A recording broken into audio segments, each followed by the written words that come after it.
अस्सलामुअलैकुम dear students, आज से हम एक नया यूनिट स्टार्ट करने जा रहे हैं, इलेक्ट्रॉनिक डिवाइसेस। तो इलेक्ट्रॉनिक डिवाइसेस होते क्या है, इसमें हम सेमीकंडक्टर्स पढ़ेंगे और इसी यूनिट में हम डायोड्स पढ़ेंगे, फिर उसके बाद ट्रांजिस्टर्स पढ़ेंगे। ट्रांजिस्टर को ही हम एम्पलीफायर बनाएंगे और ऑसिलेटर भी बनाएंगे। और इसके साथ साथ आज हम इसकी इंट्रोडक्शन देने जा रहे हैं, यानी कि इस जो ये नया यूनिट है इलेक्ट्रॉनिक डिवाइसेस। तो इलेक्ट्रॉनिक डिवाइसेस में जो इंट्रोडक्शन है, यानी कि इलेक्ट्रॉनिक्स होती क्या है। तो इलेक्ट्रॉनिक्स एक ब्रांच है फिजिक्स की, जिससे हम करंट स्टडी करते हैं। बट इससे पहले हमने करंट इलेक्ट्रिसिटी पढ़ा था, उसमें क्या है कि उसमें भी हम करंट ही पढ़ते हैं। बट इलेक्ट्रॉनिक्स हमें ये कौन सी ब्रांच है फिजिक्स की और इससे हम क्या पढ़ते हैं। तो ये एक ब्रांच है फिजिक्स की।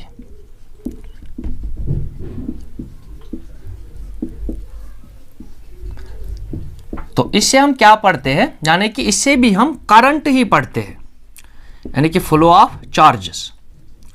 बट वो करंट किस में से फ्लो होना चाहिए, current flows through inert gases, यानी कि जो इनर्ट गैसेस होते हैं उनमें से अगर हम करंट पास करेंगे, या अगर हम वैक्यूम से करंट पास कर लेंगे, या अगर हम सेमीकंडक्टर से करंट पास करेंगे, तो ये होती है इलेक्ट्रॉनिक्स। यानी कि ये भी एक ब्रांच है फिजिक्स की, जिसमें हम करंट ही पढ़ते हैं। बट वो करंट फ्लो होना चाहिए इनर्ट गैसेस में से, या वैक्यूम्स में से, या सेमीकंडक्टर्स में से। तो बिगिनिंग में क्या थे, बिगिनिंग में हमारे पास सेमीकंडक्टर्स नहीं थे। तो बिगिनिंग में हमारे पास वैक्यूम ट्यूब्स थे। तो इन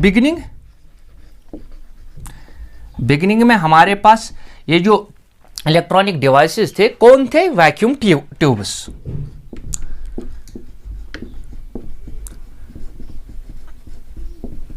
इन वैक्यूम ट्यूब्स में क्या होता था, यानी कि जो इलेक्ट्रॉनिक डिवाइसेस का काम करते थे, इनमें क्या होता था कि इनमें हमारे पास एनोड होता है और एक कैथोड होता है। इसमें पॉजिटिव चार्ज किसी भी वैक्यूम ट्यूब में। तो बिगिनिंग में हमारे पास यही थे एज इलेक्ट्रॉनिक डिवाइसेस। इनमें कौन कौन सा यूज हम करते थे उस वक्त, यानी कि हमारे पास होते थे vacuum diodes, ट्रायोड्स,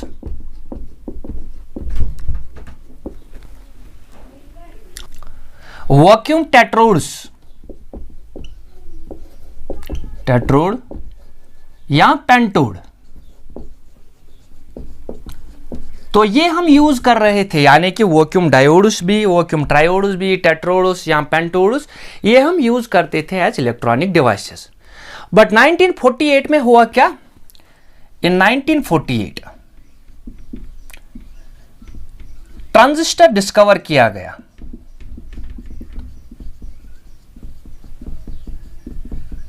transistor was discovered. तो किसने डिस्कवर किया था, बेल लेबोरेटरी में। ऐसे बहुत सारे साइंटिस्ट ने, बट जॉन बैरदिन,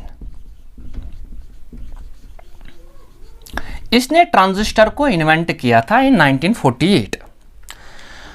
तो इस पे, यानी कि जॉन बैरदिन को इस पे नोबेल प्राइज भी मिला था, यानी कि ये फर्स्ट इन्वेंशन थी जिस पे नोबेल प्राइज भी दिया गया था, क्योंकि इससे पहले इन्वेंशंस पे नोबेल प्राइज नहीं मिला करते थे। तो ट्रांजिस्टर की वजह से ये सारे वैक्यूम ट्यूब्स रिप्लेस हो गए, यानी कि वैक्यूम ट्यूब्स की अब अहमियत ज़्यादा नहीं रही, क्योंकि ट्रांजिस्टर्स की अहमियत, यानी कि ट्रांजिस्टर से पहले हमने डायोड्स बनाए, फिर उससे ट्रांजिस्टर डेवलप किया, इसी से हमने एम्पलीफायर्स जनरेट किए और इसी से हमने ऑसिलेटर्स भी जनरेट किए। तो ट्रांजिस्टर की वजह से सारे वैक्यूम ट्यूब्स रिप्लेस हो गए, क्योंकि इनकी बहुत सारी एडवांटेजेस होती है ट्रांजिस्टर्स की, यानी कि जो सेमीकंडक्टर डिवाइसेस होते हैं उनकी एडवांटेजेस ज़्यादा होती है as compare to vacuum tubes. तो पहले हम देखेंगे कि इसकी कौन सी एडवांटेजेस है, यानी कि अगर हम देखेंगे कि जो सेमीकंडक्टर्स है इनकी advantage as compare to vacuum tubes से कितनी ज़्यादा है।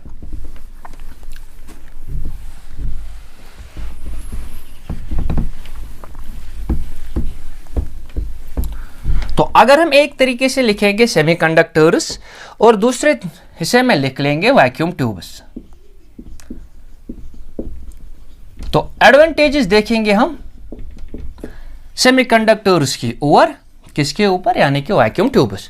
तो सबसे पहले सेमीकंडक्टर्स का साइज जो होता है वो बहुत कम होता है, साइज जो इनका होता है वो बहुत स्मॉल होता है, और जो इनका साइज होता है साइज इनका लार्ज होता है।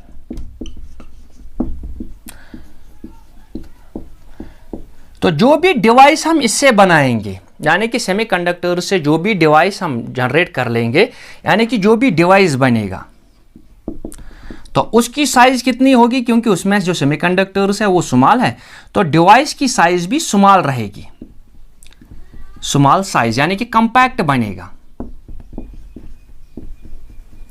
बट जो वैक्यूम ट्यूब से कोई डिवाइस बनता था तो इनसे डिवाइस की साइज बड़ी होती थी, यानी कि जो साइज होता है डिवाइस का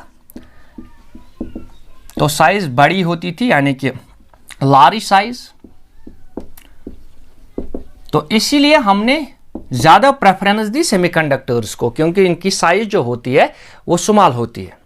अगर हम नंबर 2 देखेंगे तो इनमें करंट जब देखते हैं हम तो करंट फ्लो होता है as soon as the device is on, यानी कि करंट फ्लो होता है, करंट फ्लोज क्विकली,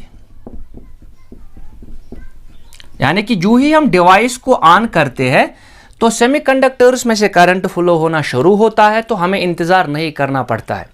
बट इसमें क्या होता था, इसमें ऐसा होता था कि जो भी वैक्यूम ट्यूब होता था तो करंट फ्लो होती थी जब हम हीट अप करते थे किसे, कैथोड को। तो current flows when we heat the cathode.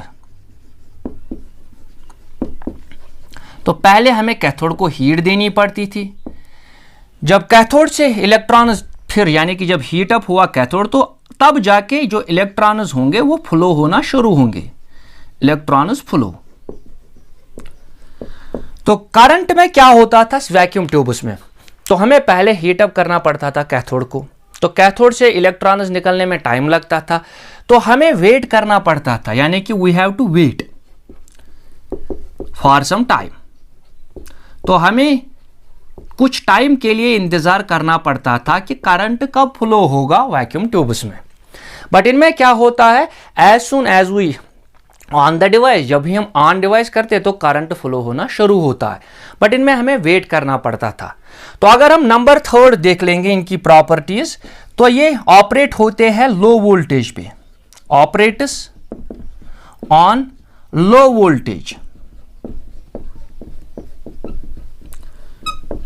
तो हमें पता है कि जो पावर होता है, power is product of voltage and current.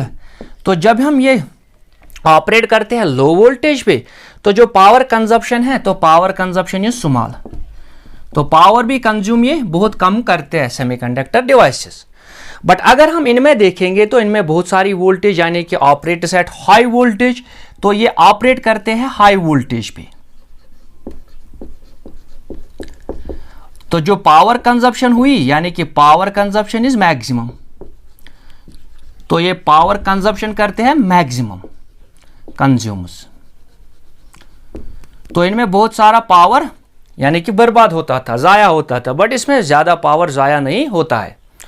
तो इसके बाद अगर हम देखेंगे नंबर 4, तो ये कोई हमिंग नॉइस यानी कि नंबर 4 अगर हम इनमें देखेंगे, does not generate any humming noise, तो कोई शोर नहीं होता है इनमें, यानी कि कोई भी हमिंग नॉइस ये जनरेट नहीं करते हैं, does not generate humming noise. But इनमें नॉइस होता था, नंबर 4 अगर इनमें हम देखेंगे तो दे जनरेट्स नॉइस। तो इनमें कुछ एनर्जी जाया होती थी in the form of sound, but इनमें वो जाया नहीं होती है। अगर हम इसके बाद देखेंगे नंबर 5, तो इनकी ज़्यादा लाइफ होती है, दे हैव लॉन्गर लाइफ, यानी कि सेमीकंडक्टर्स की अगर हम नंबर 5 देखेंगे प्रॉपर्टी, तो इनकी लार्ज या लॉन्गर लाइफ होती है। बट इनमें क्या होता है वैक्यूम ट्यूब्स में, अगर हम नंबर 5 देखेंगे वैक्यूम ट्यूब्स में, तो होता क्या है, अगर फ्लेमेट जल गया यानी कि ये फ्लेमेट इज बर्न्ड,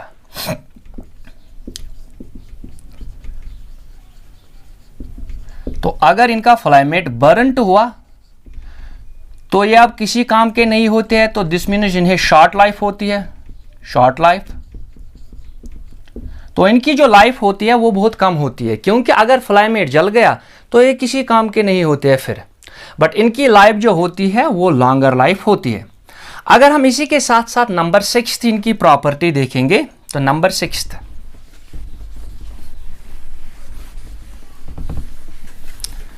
तो नंबर 6 प्रॉपर्टी है semiconductors, they are shock proof, यानी कि इनसे कोई शॉक नहीं लगता है। यानी कि जो सेमीकंडक्टर्स होते हैं उनकी कोटिंग होती है तो शॉक प्रूफ बनते हैं, but vacuum tube shock proof नहीं होते थे। इसके अलावा अगर हम इन्हें देख लेंगे 7th प्रॉपर्टी, तो सिंस दे आर स्मॉल तो इजी हम ट्रांसपोर्ट कर सकते हैं, इजीली ट्रांसपोर्टेड।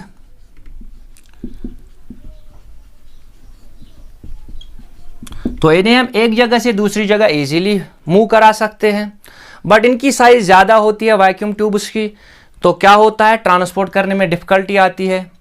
इसके अलावा अगर हम नंबर 8th प्रॉपर्टी देखेंगे सेमीकंडक्टर्स की और वैक्यूम ट्यूब्स, तो ये इफिशिएंट होते हैं,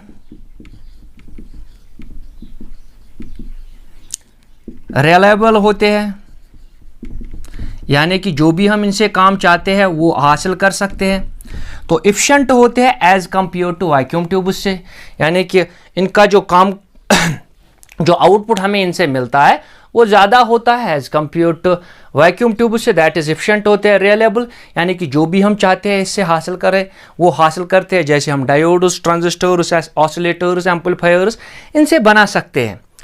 तो ये थी कुछ प्रॉपर्टीज, यानी कि कुछ एडवांटेजेस थी किनकी, वैक्यूम सेमीकंडक्टर्स और वैक्यूम ट्यूब्स। तो इस वजह से, इन प्रॉपर्टीज की वजह से, जैसे हमने देखा कि ये स्मॉल इन साइज होते हैं, तो जो इनमें करंट होती है, मतलब स्मॉल करंट, यानी कि जो ही हम डिवाइस ऑन कर लेते हैं तो करंट फ्लो होती है, ऑपरेट करते हैं लो वोल्टेज पे, कोई हमिंग नॉइज नहीं देते हैं, शॉक प्रूफ होते हैं, तो इजीली ट्रांसपोर्ट होते हैं, एफिशिएंट होते हैं, रिलायबल होते हैं, लॉन्गर लाइफ होती है। और इसके अलावा इनका जो कॉस्ट होता है, they are of low cost, यानी कि इनकी जो कीमत होती है बहुत कम होती है as compare to vacuum tubes. तो वैक्यूम ट्यूब्स की कीमत जो होती है, दे आर कॉस्टली, उनकी कीमत ज़्यादा होती थी as compare to semiconductors.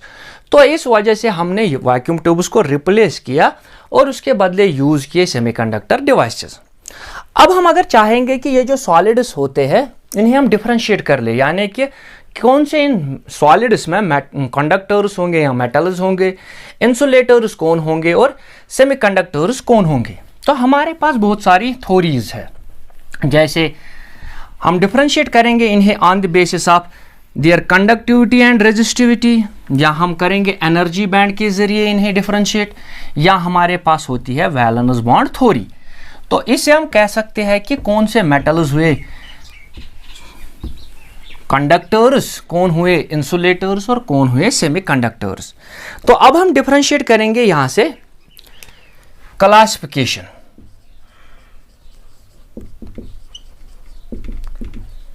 As कौन कौन से मेटल, तो मेटल्स को हम कहते हैं कंडक्टर्स भी, कौन हुए इंसुलेटर्स और कौन होते हैं सेमीकंडक्टर्स एंड सेमीकंडक्टर्स। तो पहली जो हम यूज करेंगे on the basis of their resistivity and conductivity. तो बिहेवियर हम देख लेंगे पहले on the basis of resistivity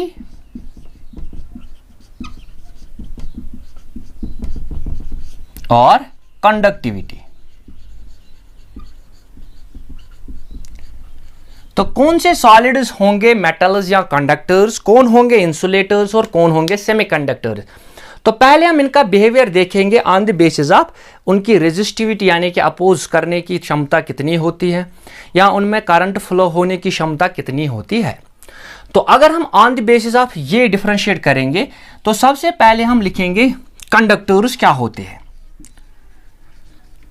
तो कंडक्टर्स वो डिवाइसेस होते हैं या वो सबस्टेंसेस होते हैं सबस्टेंसेस जिनमें लो वैल्यू होगी रेजिस्टिविटी की बट हाई वैल्यू होगी कंडक्टिविटी, यानी कि सबस्टेंसेस इन विच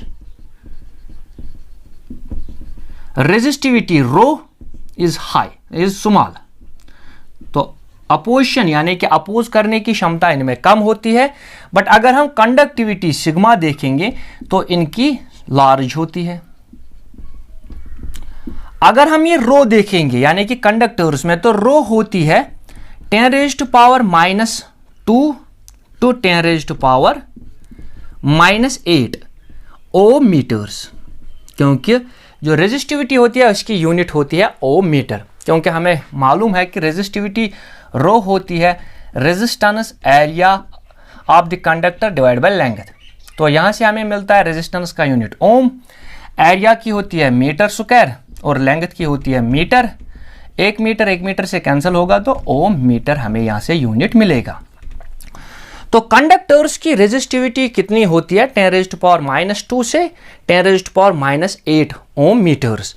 हाँ, अगर हम इनकी कंडक्टिविटी देखेंगे तो conductivity is reciprocal of resistivity.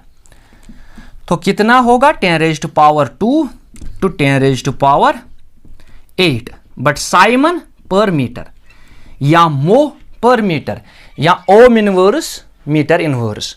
तो इसका यूनिट जो होता है कंडक्टिविटी का वो होता है साइमन पर मीटर, या हम लिख सकते हैं मोह पर मीटर या ओम इनवर्स मीटर इनवर्स, ऐसा भी लिख सकते हैं। तो ये होते हैं कंडक्टर्स।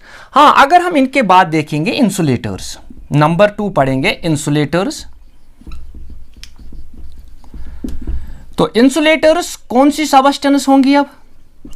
तो ये वो सबस्टेंसेस होती है जिनकी रो जो होती है ज्यादा होती है, लार्ज, यानी कि जो भी फ्लो होता है उसे इतनी अपोजिशन मिलती है कि वो फ्लो नहीं कर सकता है। तो इस वजह से क्या होगा, जो इसकी कंडक्टिविटी होगी वो बहुत कम होगी, स्मॉल। अगर हम इंसुलेटर्स की रेजिस्टिविटी देखेंगे यानी कि अपोजिशन करने की क्षमता, तो इनमें रेजिस्टिविटी कितनी होती है? तो इनकी रेजिस्टिविटी होती है, तो इनमें रो होती है 10⁻10 टू 10⁻19 ओम मीटर, यानी कि इतनी सारी अपोजिशन करते हैं ये, यानी कि 10⁻10 ओम पर मीटर इनकी अपोजिशन होती है। तो करंट को फ्लो होने नहीं देंगे। तो कहाँ तक होती है 10⁻19 ओम मीटर तक। तो अगर कंडक्टिविटी देखेंगे इनकी, तो 1/ρ विच इज 10⁻⁻10 टू 10⁻⁻19 साइमन पर मीटर। तो इनकी कंडक्टिविटी बहुत कम होती है, यानी कि चार्ज फ्लो होने में इन्हें बहुत टाइम लगता है। तो इसके बाद होते हैं डिवाइसेस, यानी कि जिन्हें हम यहाँ पढ़ने जा रहे हैं, दैट इज सेमीकंडक्टर। ये तो पहले भी हमने पढ़ा था कि पिछले यूनिट्स में कि कंडक्टर्स क्या होते हैं और इंसुलेटर्स क्या होते हैं। अब रहे लास्ट में जो हमारे सेमीकंडक्टर्स होते हैं। तो सेमीकंडक्टर्स में कंडक्टिविटी यानी कि वो सबस्टेंसेस होते हैं जो तो 0 केल्विन पे कौन सा काम करते हैं, इंसुलेटर्स का, और एट रूम टेम्परेचर काम करते हैं कंडक्टर्स का। तो अगर हम सेमीकंडक्टर्स को अब डिफरेंशिएट करेंगे तो ये वो सबस्टेंसेस होती है जिनकी रो एंड सिग्मा कंडक्टिविटी किनके दरमियान होती है, बिटवीन मेटल्स और कंडक्टर्स एंड इंसुलेटर्स। तो अगर 0 केल्विन पे हम देख लेंगे, 0 केल्विन पे, तो 0 केल्विन पे सेमीकंडक्टर्स इंसुलेटर्स का काम करते हैं। हाँ, अगर हम रूम टेम्परेचर पे देखेंगे तो रूम टेम्परेचर पे यही सेमीकंडक्टर्स किसका काम करते हैं, कंडक्टर्स का। बट हमने यहां देखा कि अभी रेजिस्टिविटी यानी कि रो कितनी होनी चाहिए इनकी। तो अगर हम पहले इनकी रेजिस्टिविटी देखेंगे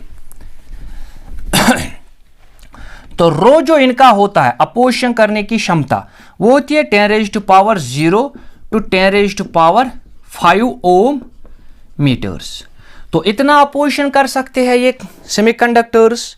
अगर हम इनकी कंडक्टिविटी देखेंगे तो conductivity is reciprocal of resistivity, तो वो हुई 10⁻⁻0, दैट इज 10⁻0 टू 10⁻⁻5 साइमन पर मीटर। तो इनकी कंडक्टिविटी की पावर इतनी होती है। तो जितना जितना हम आगे देखेंगे कि इनकी टेम्परेचर इंक्रीज करेंगे तो इनकी कंडक्टिविटी ज़्यादा होगी और रेजिस्टिविटी इनमें कम होगी, क्योंकि अपोज होते हैं इनके साथ, मतलब जो कंडक्टर उसमें होता है इनका बिहेवियर उसमें अलग होता है। तो अब हमारे पास ये जो होते हैं सेमीकंडक्टर्स कितने टाइप्स के हैं, तो अगर हम पहले देखेंगे हमारे पास सेमीकंडक्टर्स जो है ये दो टाइप के होते हैं। नंबर फर्स्ट एलिमेंटल, यानी कि एलिमेंटल सेमीकंडक्टर्स, वो सबस्टेंसेस या वो सेमीकंडक्टर्स जिनमें एक ही केमिकल सबस्टेंस होगी, यानी कि एलिमेंटल बने होते हैं made of single chemical substance, यानी कि जो एक ही सबस्टेंस के बने होंगे उन्हें हम कहते हैं एलिमेंटल सेमीकंडक्टर्स। तो कौन कौन होता है elemental semiconductor? For example silicon, क्योंकि वो एक ही सिंगल केमिकल सबस्टेंस का बना होता है। अगर हम देखेंगे जर्मेनियम,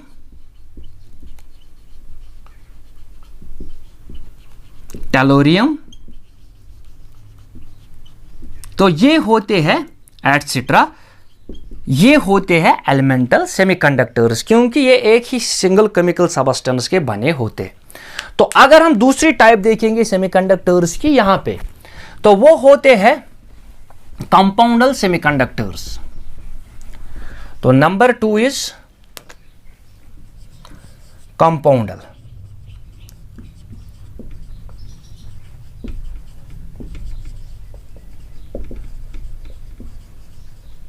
तो जिनका नाम ही है कंपाउंडल सेमीकंडक्टर्स, तो ये बने होंगे दो या दो से ज्यादा केमिकल सबस्टेंस के, यानी कि वो सेमीकंडक्टर्स जो बने होंगे मेड ऑफ 2 और मोर केमिकल सबस्टेंसेस।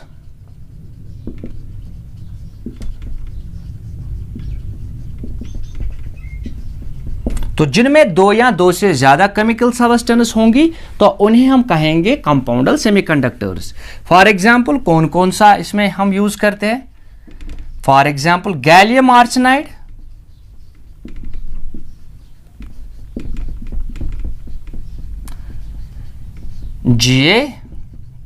GaAs यानी कि गैलियम आर्सेनाइड, ये यूज करते हैं। Indium phosphate, indium phosphate,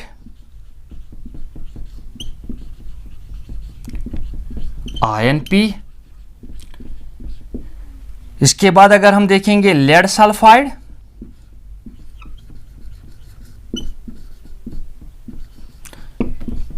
PbS, या कैडमियम, कैडमियम सल्फाइड,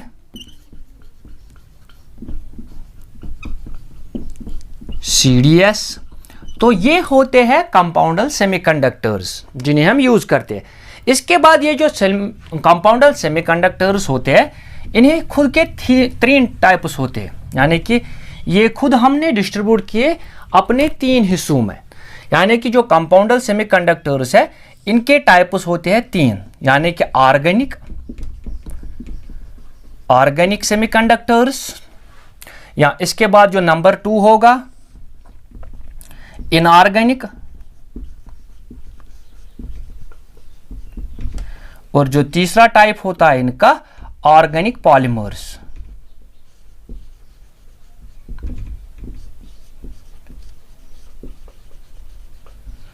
तो जो कंपाउंडल सेमीकंडक्टर होते हैं इसके खुद के 3 टाइप्स होते हैं। एक होते हैं कि जो हम ऑर्गेनिक सबस्टेंस से बनाएंगे सेमीकंडक्टर्स, जो हम इनऑर्गेनिक सबस्टेंस से बनाएंगे सेमीकंडक्टर्स, या जो हम ऑर्गेनिक पॉलीमर से बनाएंगे सेमीकंडक्टर्स, तो उन्हें हम कंपाउंडल सेमीकंडक्टर्स कहते हैं। तो ये थी यहाँ तक यानी कि introduction of the electronic devices, कि कब हम सेमीकंडक्टर्स ने कब प्रेफरेंस ली ओवर वैक्यूम ट्यूब्स पे। तो सेमीकंडक्टर्स होते क्या है, on the basis of conductivity and resistivity अभी हम एक्सप्लेन कर रहे थे। तो इसके टाइप्स कितने होते हैं, ये थे।